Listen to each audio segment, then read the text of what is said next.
everyone, today we're talking about becoming noteworthy, buy-sell agreements. My name is Isaiah Goodman, the Chief Financial Advocate at Becoming Financial.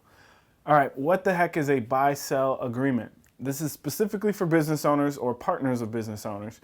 What this is an agreement, arrangement, a legal document that says, if something happens, here's how we will handle the rest of the business with the partners or shareholders. Why is this important? Number one, big one, what if something happens to one of the business owners and they don't have it in writing what they want to have happen for the rest of their portion of the business? Give you a good example. Let's say there's 3 partners in a business, they each own 33%. Something happens to partner number 1, he gets disabled, he's permanently disabled and can no longer work. Does he still retain that portion of the business if he can't work? How would you feel if you were one of the other 2 partners who you're working every day, partner 1 can't work, but you still have to pay him? Does that feel right? Maybe if you had a legal document that says, this is what we're gonna do, you guys have agreed on it, it's objective at this point, then it feels right. If you've never talked about it and now you have to figure this stuff out, it's gonna be pretty tough. So a buy-sell agreement in that situation is going to say, here's how we will either buy this portion of the business or how the partner will sell their portion of the business to a third party. Then you can also fund that with a type of insurance. So if you have a buy-sell agreement that says partner 1 gets disabled, he will sell his portion of the business to a third party so that they can retain the same percent ownership. You can buy a disability policy on each of the owners, and then now he can get compensated for his time outside of work. Kind of a neat idea, a neat concept being a business owner. Another very important one is life insurance. What if one of the partners passes away? So say you have 4 partners, partner B passes away, and partner B's spouse wants their cut of the business.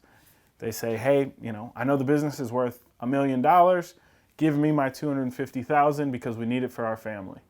Well, if you are, partners 1, 3, and 4, and you don't have the cash to pay the other partner's spouse, what do?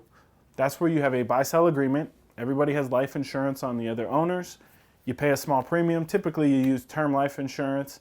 Now, if partner B passes away, they have a policy that pays out to the spouse. That buy-sell agreement, the legal document, says, we will buy your share of the business for $250,000. Now that spouse leaves with the percentage ownership basically in cash or paid out. And now those 3 partners that remain, now they own 33% each instead of just 25%. You need a legal document that says this is what we're going to do, again, ahead of time.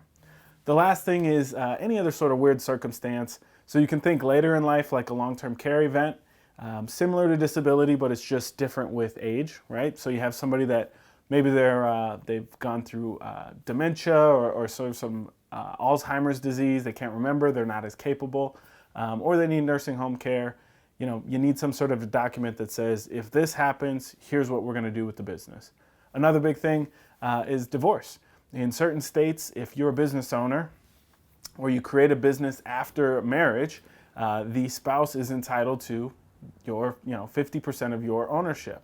Well, you need a legal document that says, hey, we get divorced, this is what's going to happen with my cut of the share of the business. That could also go into things like a prenup, etc. But it's just a call, a heads up.